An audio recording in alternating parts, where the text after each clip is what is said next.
Hi,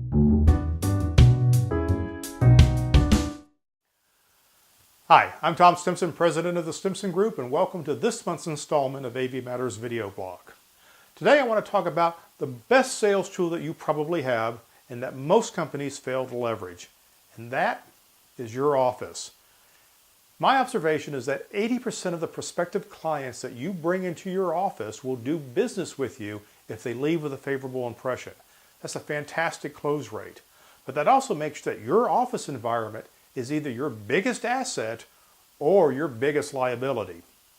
Think about it. An unfavorable office environment is probably the #1 obstacle to growth that I encounter. Does your office say that you would be a good business partner? Or does it say run away, be afraid, don't do business with these people? If you're not inviting folks into your office because you're not proud of the way it looks and how it feels, you've got the problem, but you can fix it. You can control your home turf. 100% control of it, but you can't control what customers will assume about you. And getting them into the office means that they will truly understand that you're a legitimate business and you know what you're doing and you are who you say you are. If they don't come into your office, they're going to assume whatever it is that they've gathered by looking at your website, talking to other people, maybe talking to somebody on the phone, and that may not be enough to close the deal. So what do we need to do? Well, at a minimum, most people's offices need a good cleaning and they need to be more welcoming for guests. The first 20 feet of your office need to sparkle, and the attitude of your employees needs to be that you welcome visitors, that visitors aren't a surprise and they're not a problem, that they're not an inconvenience at all. Matter of fact, we love it when visitors come to our office. If people feel welcome, that's going to make up for a lot of things, such as maybe not being as orderly as you need to be, as neat or organized as you might want to be. They'll overlook that the paint on the wall isn't perfect, or that maybe there's a stain that hasn't been completely cleaned out of the carpet if everything else is warm and inviting, just like when people come to your home. Your office has to be, at a minimum, ready for guests. And by ready for guests, have some refreshments. Be able to offer them a bottle of water, make them a cup of tea or coffee, even in the afternoon when your coffee pot might not be ready. They need to be able to make themselves at home, which means that you need to have a place to bring guests that's not the lobby. The lobby is where people arrive, and our job is to get them out of there quickly as possible. Which brings me to the office visit agenda.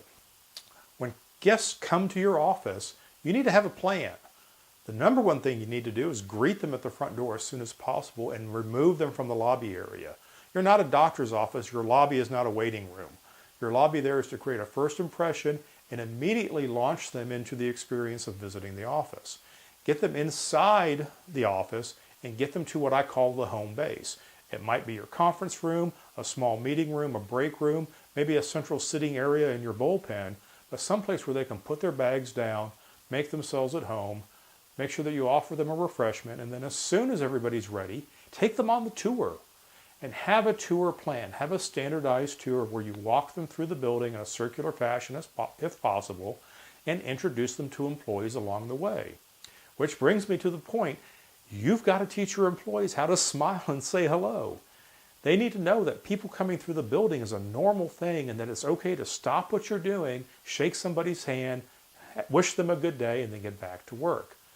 Too often, I've been on office tours where we stand at somebody's door waiting for that person to look up, finishing what they're typing, okay, and they look interrupted and they look bothered that they're being asked to say hello to a person they don't know.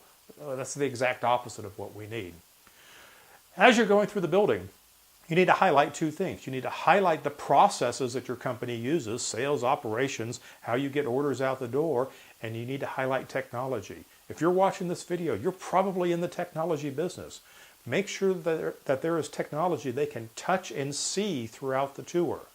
If you have a computer system that you're particularly proud of and how you process orders, show that off in some way. If you do trade shows, make sure you've got a multi-touch display where they can learn more about your company. Maybe it's in the waiting room. Okay? Now, you need to cancel a lot of your objections because you're thinking, gosh, I've got a lot of work to do in my office. We're not ready for all of this. Okay? But you need to get ready. You need to eat this elephant one bite at a time.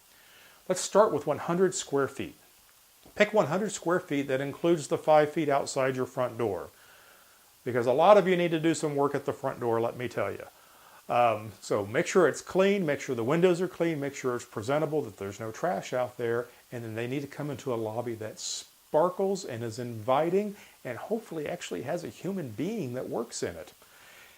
If you unclutter this room, if you take the lobby, if your lobby's not ready, just clear everything out of there. Move everything out, clean it down to the floors, slap some paint on the wall, and only move back in what you need for a very brief wait in the lobby. You don't need a stack of magazines. If you're going to put some awards on the wall, make sure they're current, nothing from 1988 when you were in the Chamber of Commerce. Okay? Make that place ready to go, and that lobby will allow you to start inviting people, and start with regular customers. Start with people who already know you so that you can get used to having folks in the building. And then make inviting part of your practice when you're dealing with prospective customers. Anytime you get an RFP, the first thing you should be doing is inviting that customer to come visit your office and talk about the project and learn more about you. If you want to understand that concept of the invitation, if you want to go a little bit deeper into that, I've got 4 videos on dealing with RFPs and a webinar on dealing with RFPs that all address why getting that invitation to the customer is so important and what to do with them once you get them to the office. And then once you're all set up and you've gone through the process of getting your office ready, start inviting your suppliers too. Why would you invite a supplier? It's simple. Show them through the office, make sure they feel like they're one of the family, sit them down, and ask them for a better deal. So remember, the best sales tool you have is your office. Get your customers across the threshold, impress them, and they'll be customers for life. I'm Tom Stimson. Thanks for watching.